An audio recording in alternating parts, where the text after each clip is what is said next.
नमस्कार, बुलेटिन में आपका स्वागत है। आपके साथ मैं हूं जीनत सिद्दीकी। शुरुआत करेंगे खबरों की। लखनऊ की से बड़ी खबर आ रही है।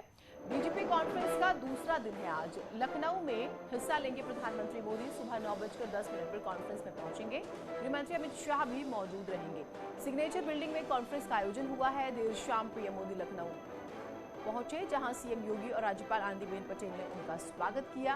प्रधानमंत्री डीजीपी कॉन्फ्रेंस में हिस्सा लेंगे। 3 दिनों तक चलने वाले इस कॉन्फ्रेंस के पहले दिन गृहमंत्री अमित शाह ने तटीय सुरक्षा, वामपंथी उग्रवाद, नारकोटिक्स, साइबर क्राइम, सीमा प्रबंधन जैसे मामलों में ध्यान केंद्रित करने पर जोर देने की बात कही थी।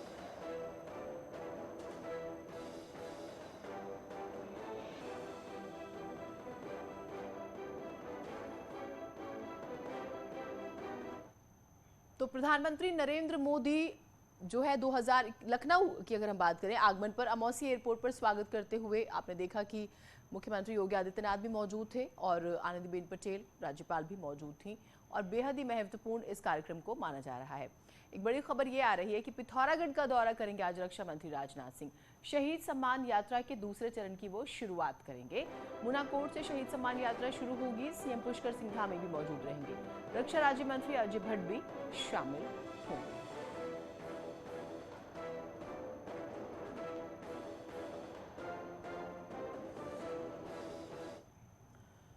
मुजफ्फरनगर में आज आरएलडी की जनसभा है। जयंत चौधरी जनसभा को संबोधित करेंगे। बगरा में जनसभा का आयोजन हुआ है। दोपहर 12:30 बजे जनसभा होगी। जयंत चौधरी बेहद ही महत्वपूर्ण आरएलडी की इस जनसभा को माना जा रहा है। और देखिए, बहुत ही महत्वपूर्ण ये भी, कल कृषि कानून वापस ले लिया गया और उसके बाद उससे पहले माना गया कि आरएलडी थोड़ी स्ट्रांग हो गई वेस्टर्न यूपी पे किसानों के विषयों को लेकर। लेकिन अब क्या होगा, सवाल बहुत सारे हैं।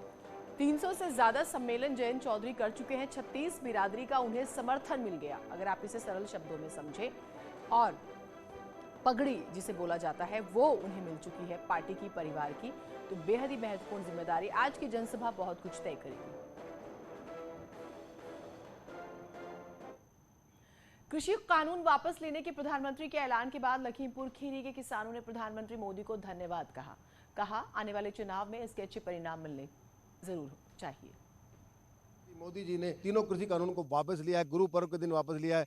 उसको लेकर हम लखीमपुर खीरी के तिकोनिया के उस इलाके में मौजूद है जहां पे कुछ दिन पहले हिंसा भी हुई थी। कुछ वहां के लोग क्या मानते हैं, क्या इस कानून को वापसी लेने के बाद मोदी जी ने जो कानून वापस लिया, क्या समझते हैं? प्रधानमंत्री जी को पूरे देश ने चुना।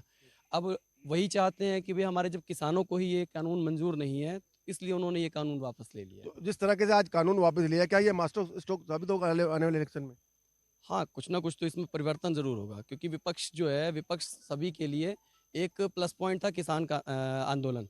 अब वो किसान आंदोलन खत्म हो जाएगा तो भाई विपक्ष में तो विपक्ष के खेमे में हलचल जरूर मचेगी। बिल्कुल, विपक्ष के खेमे में हलचल मचेंगे। आप क्या समझते हैं, आज जो वापस लिया है, देश के किसानों को सौगात दी है, क्या क्या क्या कहेंगे? मोदी जी का एक रूप आज ये भी देखने को मिला, क्योंकि वो राष्ट्र हित में कोई कितना भी कड़ा निर्णय, वो मत, जात, मजहब या वोट या इसकी वोट बैंक की राजनीति नहीं करते। वो देश हित के लिए वो कड़ा ठोस कदम उठाने में बिल्कुल हिचकते नहीं हैं। मगर उनको ये लगा, उनका पहला वर्ड क्या था कि मैंने किसानों के हित के लिए ये कानून बनाया था, मगर आज मैं राष्ट्र हित, देश में जो दरारें पड़ रहे हैं, अलगाववादी जो चाहते हैं, इसलिए राष्ट्र हित को देखते हुए मैं ये कानून, तीनों कानून वापस ले रहा हूँ। बिल्कुल, जो मैं खास तौर पर बताना चाहूँगा, यहाँ के किसान मानते हैं कि राष्ट्र हित में जो मोदी जी ने फैसला लिया है और जो 1 साल बाद इस फैसले को वापस लिया है।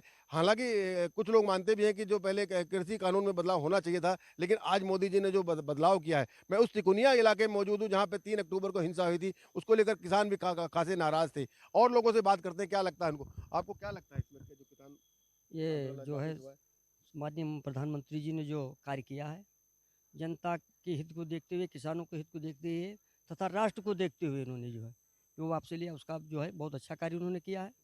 और इससे जो है विपक्ष पे तो फर्क पड़ेगा, कोई ऐसी बात क्या नहीं। लगता था कि विपक्षी दल जो राजनीति कर रहे थे उन पे लगाम लगेगी, इसको कुछ ऐसा किसानों को आगे थोड़ा बहुत तो जैसा उनको महसूस हुआ, इसलिए उन्होंने वापस ले लिया।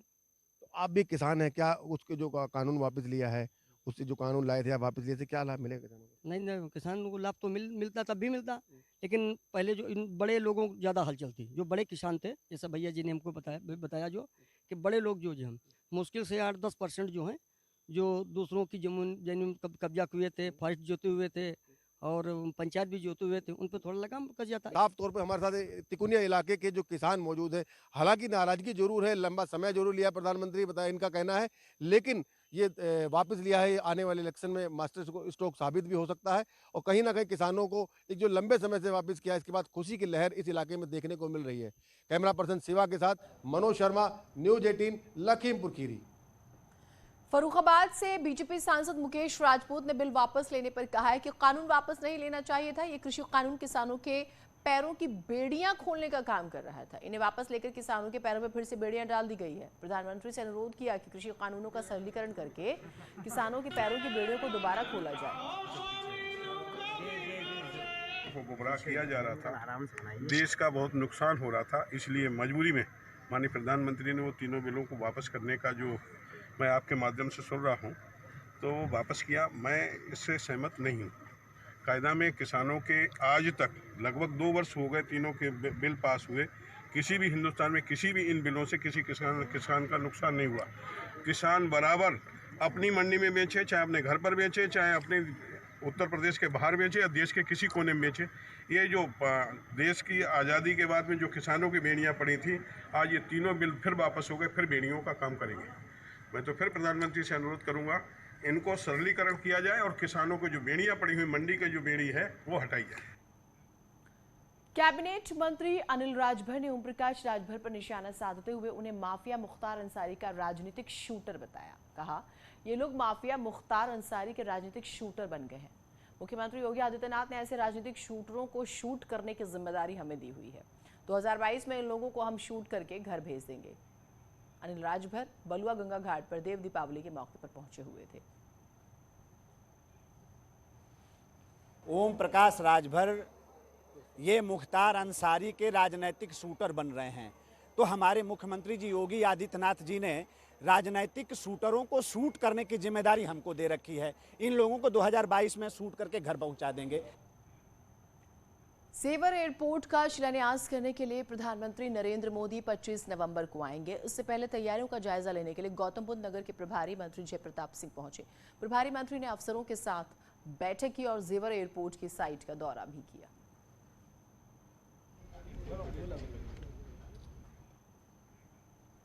रिलायंस इंडस्ट्रीज लिमिटेड आरआईएल और सऊदी अरब की कंपनी सऊदी अरामको के बीच तेल रिफाइनरी और पेट्रो रसायन कारोबार में 20% हिस्सेदारी पर सहमति बन गई है।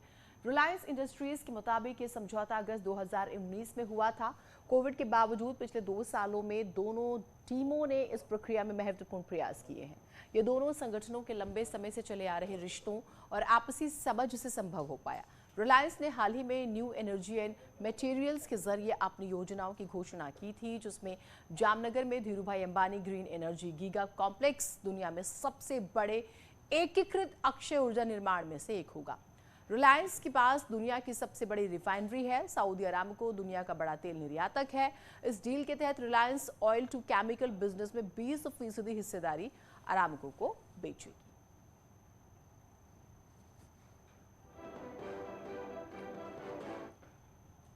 रानी लक्ष्मीबाई की जयंती पर प्रधानमंत्री नरेंद्र मोदी ने झांसी में राष्ट्र रक्षा समर्पण पर्व का समापन किया।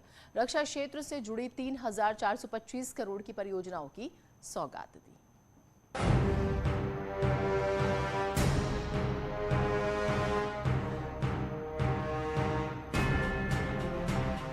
अंग्रेजों को मुंह तोड़ जवाब देने वाली वीरांगना महारानी लक्ष्मीबाई के जन्म दिवस पर पूरा झांसी शहर जश्न में डूबा रहा। जश्न में 4 चांद तब लगे जब प्रधानमंत्री मोदी इसमें शामिल होने पहुंचे। रानी लक्ष्मीबाई की जयंती पर पीएम मोदी ने झांसी को 3,425 करोड़ की परियोजनाओं की सौगात दी। यूपी इंडस्ट्रियल कॉरिडोर के झांसी नोड में भारत डायनामिक्स लिमिटेड की रक्षा उपकरण इकाई का शिलान्यास किया। प्रधानमंत्री ने वायु सेना अध्यक्ष को लाइट वेट कॉम्बैट हेलीकॉप्टर की सौगात दी। थल सेना प्रमुख को हाईटेक ड्रोन और नेवी प्रमुख को इलेक्ट्रॉनिक वॉरफेयर सूट सौंपे। एक नया अध्याय शुरू कर रहा है। अभी यहाँ 400 करोड़ रुपए के भारत डायनेमिक लिमिटेड के एक नए प्लांट का शिलान्यास हुआ है। इससे यूपी डिफेंस कॉरिडोर के झांसी नोड को नई पहचान मिलेगी।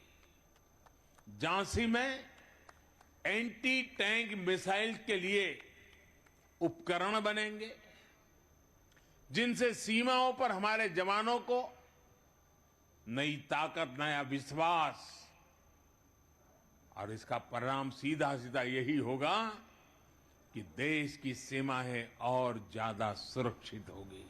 भारतीय डायनामिक्स लिमिटेड को यूपी सरकार की तरफ से झांसी में जमीन दे दी गई है। माना जा रहा है कि इसके निर्माण से क्षेत्र में रोजगार के नए अवसर पैदा होंगे। झांसी में 183 हेक्टेयर भूमि हम उत्तर प्रदेश शासन ने भारत डायनामिक्स लिमिटेड को प्रदान कर दी है। उसकी सभी प्रकार की लीज डीड की रजिस्ट्री की सभी प्रकार की कार्रवाई संपन्न हो चुकी है। झांसी पर सौगातों की बारिश इतने पर ही नहीं थमी।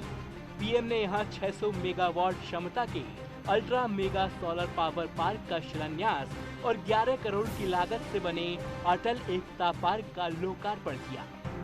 झांसी में डिफेंस कॉरिडोर का निर्माण आर्थिक और सामाजिक तौर पर पिछड़े बुंदेलखंड के लिए मील का पत्थर साबित होगा। वहीं एक्सप्रेस वे विकास की रफ्तार को तेज करने का काम करेगा। आपने पूरे भाषण में मुख्यमंत्री के कार्यों की सराहना भी की और यहाँ 3000 करोड़ की सौगात भी दी, जिसको पाने के बाद बुंदेलखंडी हर हर मोदी के नारे भी लगाने लगे। जर्नलिस्ट आशीष पांडे के साथ अमित गंजू, न्यूज़ 18 झांसी। और देव दीपावली के मौके पर काशी में दिव्य भव्य नजारा देखने को मिला। वाराणसी के घाट पर 15 लाख दियों से जगमग हुए तो आस्था और विश्वास का संगम भी देखने को मिला।